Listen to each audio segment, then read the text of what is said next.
Hello, this is Barack Lesnar of Barack Lesnar Hoops, bringing you a brand new segment I have not done before. We're going to look at the list of players who appear most often on the top 500 public league fantasy basketball teams, okay? The reason I want to look into that is, what better way to gauge who is helping teams have success than looking into which successful teams have these players. I think it's very simple, makes a lot of sense, and I think you'll see a lot of players I've recommended for you are on this list. If you enjoy this idea or any other content on Barack Lesnar Hoops, do me a favor and smash that like button for me. And if you have not smashed that like button yet, what are you waiting for? Also, please subscribe to Barack Lesnar Hoops. My goal is to reach 5,000 subscribers. Help me achieve that goal. And if you want to support Barack Lesnar Hoops and this brand, consider becoming a member. For as low as $2.99, you get a cool badge next to your name. So when you leave your comments, not only will I dedicate more time in answering your concerns, but everyone will see you are a supporter of this channel. As low as $2.99 a month, and it helps financially compensate me for my time, which allows me to invest more of my time to make this content, which hopefully makes you money in your money leagues or just the satisfaction of beating your opponents. All right, so let's get right to this video. Kevin Durant is number one on the list. He is owned in almost 24% of the top 500 public leagues in Yahoo. So that is not an insignificant amount whatsoever. And it makes a lot of sense. If you go look at my original sleepers video, I really mentioned Kevin Durant was the first player I mentioned. And I thought, you could get him in that top 7, 8, possibly 9. And if you do, he has that possibility of producing at a top 5 level. To me, that helped me identify him as a sleeper. The second person is Miles Bridges, 22% owned. And unfortunately, I did not target him enough, but I did give you guys some pretty good advice in preseason in regards to him, and I want to show you that now real quick. All right, here's the specific clip, and I'm gonna go ahead and play this. Joe Harris with better free throw percentage. He's somebody you can pair with Joe Harris at the end of the draft. Miles Bridges, average pick of 92, projected at 107, but I think the projections are wrong. I think he's going to beat that projection. I think he's going to take a leap. He's going to get minutes. We saw him be a huge, he worked great. LaMelo Ball. They were a great pairing, and I think we're going to see more of that pairing develop together. And if we get that steal and block closer to 1, the percentages are already nice, and we're already getting over almost two three-pointers per game. I think we're really close to Miles Bridges being one of those top 75 type of guys, so I consider him a sleeper.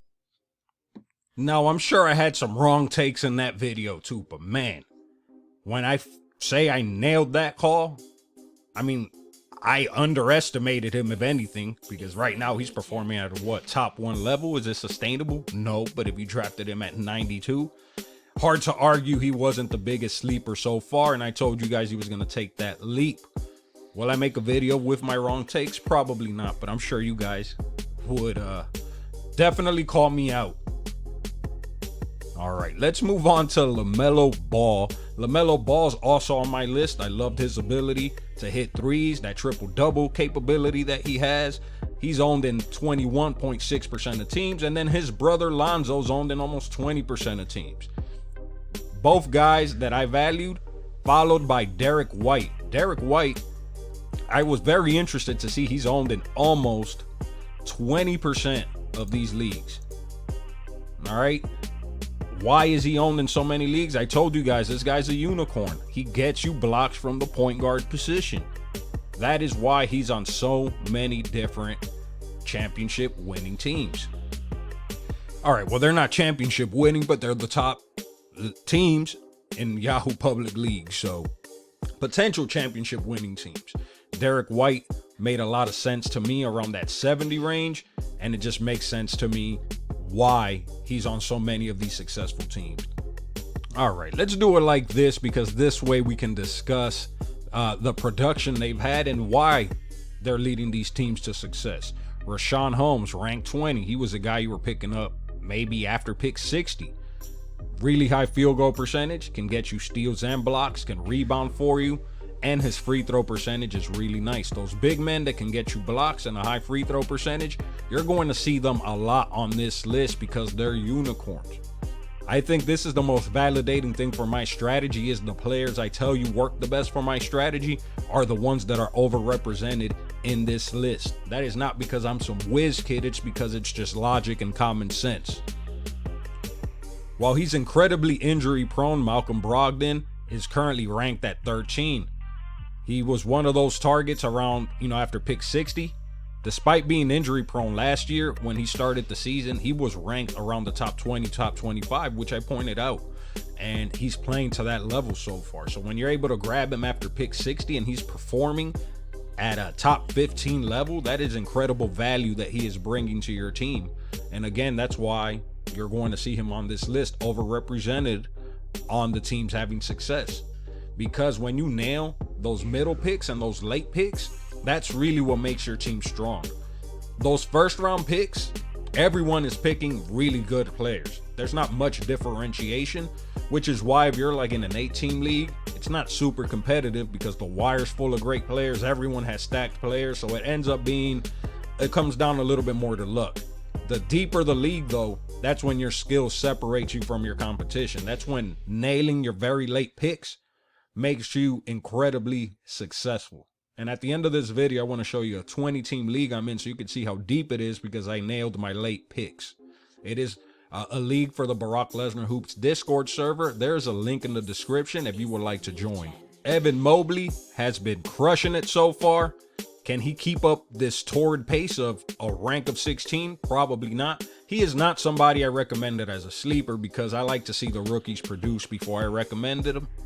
But if you picked him up, chances are you picked him up pretty late and did not expect him to produce to this level. So he's overrepresented on this list as well. Jacob Poto is another player who's overrepresented on this list. And how is he helping you? Really high field goal percentage. The assists are nice and the steals and blocks. Are steals and blocks valuable or not? Why is it that most of the guys on this list are guys that either get you really good percentages, they get you out of position stats, so like a point guard getting you blocks, or they're a big man that does something like steals, blocks, and maybe assist, or a really high field goal percentage. People underrate those categories because they overvalue points per game. You know what you're not seeing on this list? High, heavy usage guards that get a ton of turnovers and don't get you steals, blocks, and threes. You're not seeing them on this list, nor will you see them. Most of the guys you're seeing on this list are low usage guys. Look, I didn't want to get into this in the video, but I actually went to one of Josh Lloyd's videos where he recommended to his viewers to ignore turnovers. Ignore turnovers. The logic being when your guys start missing games, your turnovers will go down anyways. Just target the high usage guys. Why? My argument was why. The majority of the league are low usage players. That's just math. You have one ball. The heavy usage guys, you're talking about maybe 1, 2, 3 guys on the team. So you're already limiting yourself and everyone else in the league who wants high usage guys to a very small pool of players. What can low usage guys help you with? Your percentages. And on defense, you don't need to have the ball to play defense. So on top of that, when you protect your turnovers, that's an entire category. And that category is helped by what? Low usage. The higher your usage, the higher your turnovers. That's why you'll see players here, if they do have a lot of usage, they have low turnovers. That's why they will be on this list. So I think this is the most validating thing I can show you. This list is not overrepresented with high usage guards and scorers. There are some, and the ones that are there, guess which ones? The elite efficiency scorers, because the percentages matter. And we'll go a little deeper into this. Christian Wood. And if you like these advanced stats, by the way, do you see how that expanded? That's actually courtesy of the Fantasy Basketball Wizard. There is a link to my description. It's an amazing tool, and one of the things it does is it expands this. So Here we have Christian Wood. The percentages aren't great, but he doesn't get you a ton of assists, right? He's a punt assist guy, which is why it's my favorite build. You get guys like this. 1 block per game, 2.5 threes. Another guy that gets you threes and blocks. Okay?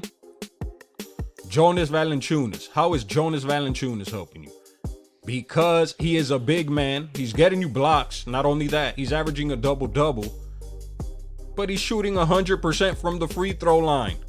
So a big that's getting you blocks and high free throw percentage. Is it making sense? These are not none of this is coincidence. There's a reason all these players are here. Mikhail Bridges, one of my favorite sleepers because of his percentages, his threes, his steals, his blocks. He's on the list as well. Harrison Barnes, why is he on the list?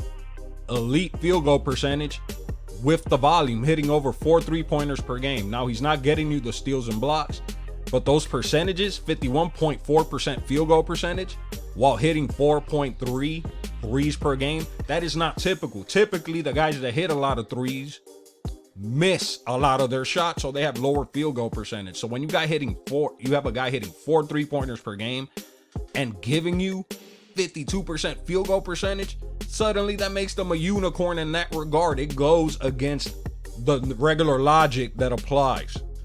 That's what makes these guys outliers.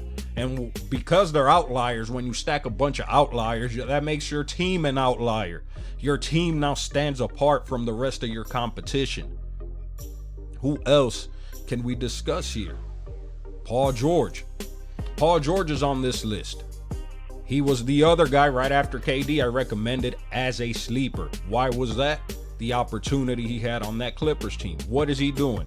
100% free throw, 3 threes per game, 24 points per game, getting you 4 assists, 4 steals per game, 3 steals, scoring. I told you guys this guy had the potential to be a top 5 player this season. So far, he's also overrepresented on these very successful teams. And let's see what percentage of ownership he has. So as you can see, these guys are in, at least for Paul George, he's in 12% of leagues. And Paul George is a guy I recommended heavily. And the fact he's only in 12% of leagues, he should be in a much higher number. The guy was really slept on. Seth Curry. Why is Seth Curry on this list? 3.3 threes per game. Really high field goal percentage. Even though he's not getting you steals and blocks. Same situation with Harrison Barnes. Really high field goal percentage. Really high threes. Do you understand why I valued Joe Harris as much as I did at the end of drafts? He's not playing like that this season, but it's the exact same concept. Robert Williams, 3.2 blocks per game.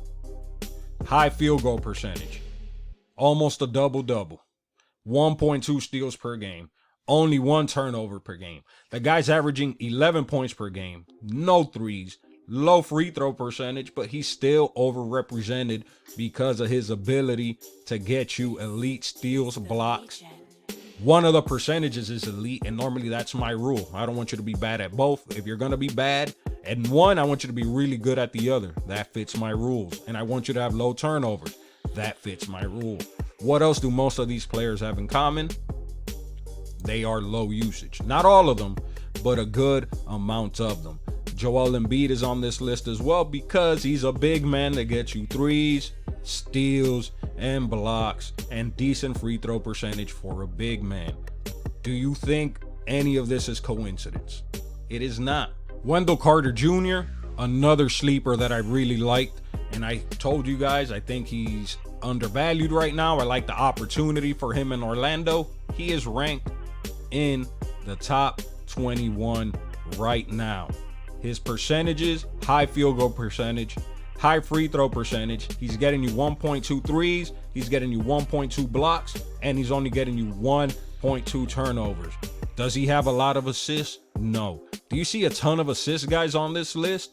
No. Why? Because they end up getting you a lot of turnovers, and a lot of them tend to hurt you in your percentages as well. I hope everything is like connecting in your mind. What are some other guys that we can discuss to see again why they're showing up on this list. Here's a very one that I recommended as a sleeper. Why is he on this list? Well, 2.3 steals per game, 1.3 blocks per game. Despite being poor in both percentages and not playing up to standards, he's still on the most successful teams. De'Anthony Melton, a guy I really valued this year. He had a rough game last game, but he still got minutes. That's what I like to see. Why is he on this list? 1.3 steals, 2.8 3-pointers made. That right there. Even though he's only scoring 14 points per game, 2.3 assists for a point guard is terrible. Only 1 turnover. Imagine if I wanted to have really good assists, I would have passed on a lot of these guys because none of them get assists because they don't get usage. Evan Fournier is on this list. Let's see why. 4 3-pointers made, 1.5 steals per game, only 1.3 turnovers per game. Okay, let's keep going down this list. Here we see some heavy usage guys like Zach LaVine. But what is Zach LaVine giving you? 50% field goal, 95% free throw, 3 threes. This guy is essentially helping you in every single category besides steals, blocks, and turnovers. That's it. Because his percentages are elite and his volume is elite, that makes him an outlier. Normally, that level of volume at those percentages don't really coexist. That's what makes these players special. Trey Young, why is he on this list? So Trey Young, definitely a heavy usage player. But what are we seeing here? He improved his percentages so far significantly, 100% from free throw line. He's getting you that steal per game. And even though he's still at 3 turnovers, that's a lot better than the 4 he was getting you before. And he's getting you 9.3 assists. So you're talking about, a 3-to-1 assist to turnover ratio. So again, really good assist numbers and low turnovers relative to the number of assists he's giving you. So if you want a high volume player, you want one like this that's going to have good percentages with the volume they're taking. That's why I don't like a Russell Westbrook, for example, for my team, because they have high volume, but they kill your percentages, and it's hard to overcome that. The other side of the coin is when you have strong percentages on heavy volume, you could stomach some guys having bad shooting nights because the volume and that percentage is so high, it takes more missed shots to put a damper on that. Think of this statistic that I'm showing you right here. If I told you, here are the companies that are in the top 500 investors stock portfolio, the 500 most successful stock investors in the country. Here are the stocks that appear in their portfolio. Apple's in their portfolio. 15% of them have Apple. 25% of them have Tesla. 10% of them have Bitcoin. I hope you're understanding my point.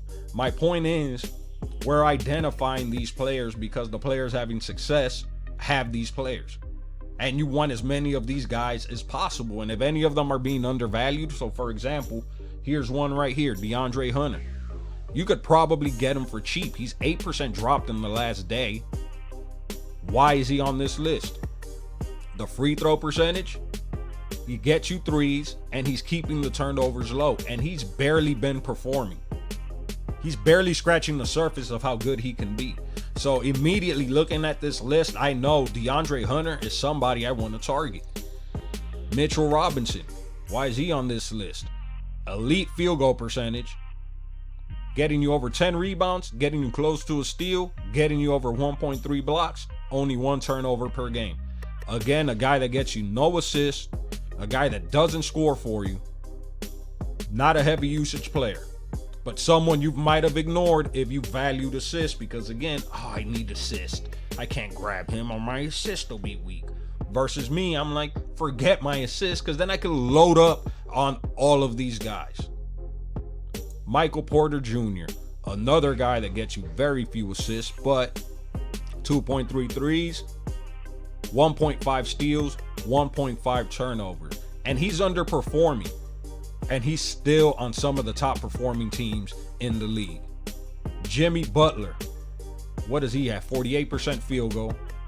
Really good free throw percentage. 3.3 steals per game. 5.3 assists per game to only 2.3 turnovers. So another heavy usage player, but he's helping your percentages. He's helping your steals. It's not just about the scoring. It's not just about the assist. It's all the other areas in which he's helping you. Ja Morant. Ja Morant typically in a regular season will not be on this list, but now he is. What has changed? 55.6% field goal. He's hitting 80% from free throw. He's hitting 2.8 threes per game. He's scoring almost 31 points per game on insane volume. So again, like I mentioned before, heavy volume of threes, really good field goal percentage. He's getting you 1.3 steals per game. So despite getting 5.5 turnovers, he's hurting you there. He's helping you practically in every single other category. So that's a situation where you take that calculated risk and say, I'll take those turnovers when he's helping you so much in all those different areas. Tyreese Halliburton, a guy I value highly. Why is he on this list? 1.5 steals, 1 block, low turnovers. Elite free throw percentage, only getting you 1 3 per game, only 10 points per game, only 5.5 assists. If you value assists and scoring, you might look at a point guard averaging 10 points, 5.5 assists and think, I don't want that guy. Why would I want a guy giving me only 10 points per game? A point guard that only gets me 5.5 assists per game. If that is how you think, stop. And I seriously doubt if you've watched this channel for years that at this point you're thinking this way. Who else is on this list? One of my favorite sleeper targets, Jaron Jackson Jr. His field goal percentage is awful. Okay? He's killing your field goal percentage. He doesn't get you any assist. Another guy. Low turnovers, blocks per game, 3-pointers, elite free throw percentage from a big man. Let's look at someone like Shantay. Nice percentages. The steals and blocks aren't even there. But the fact that he's getting you decent percentages and he's keeping the turnovers 2 per game, he's getting you 3 assists. It's not the greatest ratio, honestly. But these 2 bad games are kind of skewing everything. These 2 games he had right here were really solid games where he helped both of your percentages.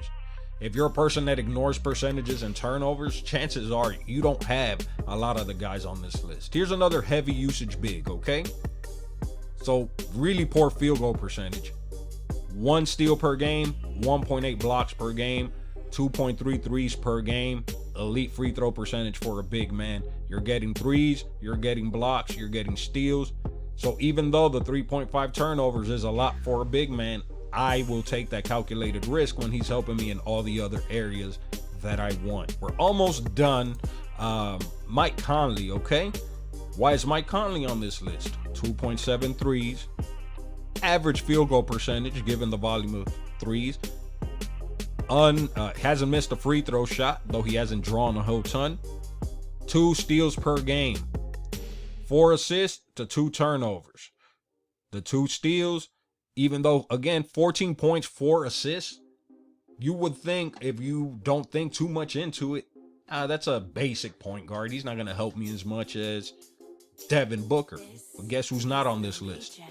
Devin Booker. Guess who's not on this list? Russell Westbrook. Guess who's not on this list? D'Angelo Russell. Why? Guess who's not on this list? Kevin Porter Jr. Because they kill you in so many areas and don't help you enough in the areas in which they help you. Here's a young player that was hyped up a lot in preseason. Let's see why he's on this list. Got a 3, 1.4 steals per game, 5.6 assists, 2 turnovers. So another guy where if you target his assist, he's keeping the turnovers low.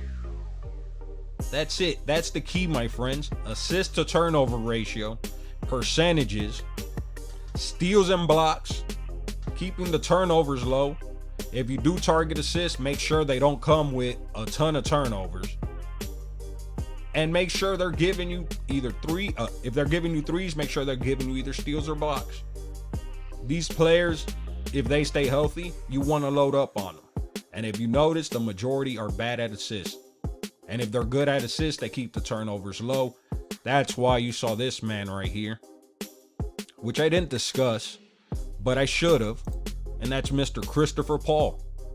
10.8 assists, 2.5 turnovers, elite free throw percentage. He's not even getting you a full 3 per game, but he's getting you 1.8 steals, assist to turnover ratio. Do you think it's coincidence that all of the point guards on this list have really good assist to turnover ratios? Let's look at Lonzo Ball. 5.3 assists, 2.5 turnovers, 2 steals, 1.8 blocks. He got that field goal percentage to average, and so far his free throw percentage is elite, getting you over 3 threes per game. I said it in preseason, if he can get those percentages closer to average, that's going to give him a huge boost to his value, and now we're seeing him perform at a high level. And look here, I own him in at least 3 different teams. Now I want to show you, this is my Barack Lesnar Hoops League, and I want to show you this 20-team league that we drafted. All right, so this is a team that I drafted. Again, games remaining.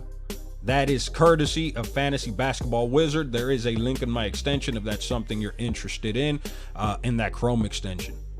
Here is my 20-team league. This is 20 teams, and I want you to check out the depth that I have on this team. Jalen Brunson, Cole Anthony, I drafted him real late. Bruce Brown just picked him up, getting starter minutes in a 20-team league. DeAndre Ayton, even though he's been underperforming, just had a 21-21 game after I recommended him to you as a buy low. That's why you have patience for these guys. Montrez O'Hara, a guy I was able to pick up really late. Alperen Sengun, another guy I picked up relatively late, who's getting you out of this world steals numbers right now. Not helping you in a whole lot, but those steals numbers are incredibly valuable. Patty Mills I drafted really late. Then you add Devin Vassell, who we just had a very strong game. 2.3 threes, 1.8 steals. Let me show you the actual draft order so you can see how late I was getting these guys. All right, so you can see with this team, I started with Giannis, picked him 2nd overall. DeAndre Ayton, picked him at 39. Lonzo at 42. I did pick up Kevin Porter Jr. And in this deep of a format, whatever. Mike Conley, you saw him on the list that I just showed you. Cole Anthony, drafted him 159. Jalen Brunson, drafted him late. Luke Kennard had a decent game recently. I drafted him after pick 200. Patty Mills, Devin Vassell, 239, 242. That's why my team is in first place so far. Will it stay in first place the whole time? Not necessarily. I'm not going to say that, but so far it's very hard to beat this team because the guys I drafted after pick 230 are now producing at a top level. It wasn't who I drafted in the beginning. It's who I drafted at the very end. That's why it's so crucial to play the waiver wire and find those gems that are putting up nothing right now, but in a month or two might be producing at a top level. And then your team too will be hard to beat because not only is your bench producing at a top level, your starters are producing where they need to produce. Your top guys will produce as top guys. That's not what separates you from the pack. It's how you build your bench and your depth. That's how you make a team that's flexible and can move in different directions. It's really, really, really that simple. And another, before we wrap up, I want to show you this matchup that we had for the week. So you can see with these projections for the week, I'm predicted to win 7-2. So even though my free throw percentage is low, I started with Giannis. I built around Giannis. My team is built around Giannis' strength. So here you have the high field goal percentage representative of Giannis. But what I did do, I made this team strong at threes despite having Giannis. So my team is scoring at a high level, rebounding at a high level. I'm projected to get almost 100 more assists than Jorge's Primo team. I'm getting more steals. The blocks, even though I'm losing that, I'm barely losing that. I could end up winning it. I am winning it now. So I'm winning 7-1, predicted to win the Week 7 too. If you enjoy these projections, again, this is courtesy of the Fantasy Basketball Wizard Chrome extension. All right, we've been going for 30 minutes now. I think that was informative enough. If you like this segment and you want to see more of it, or if you want to see more of my teams and the success they're having, please let me know. Comment below. Please smash that like button for me if you haven't yet. If you haven't subscribed yet, please do that as well. Until next time, this is Barack Lesnar of Barack Lesnar Hoops. Have an amazing rest of your day, and I hope you win the night, the week, your season. That's what I'm here to help you do, my friend.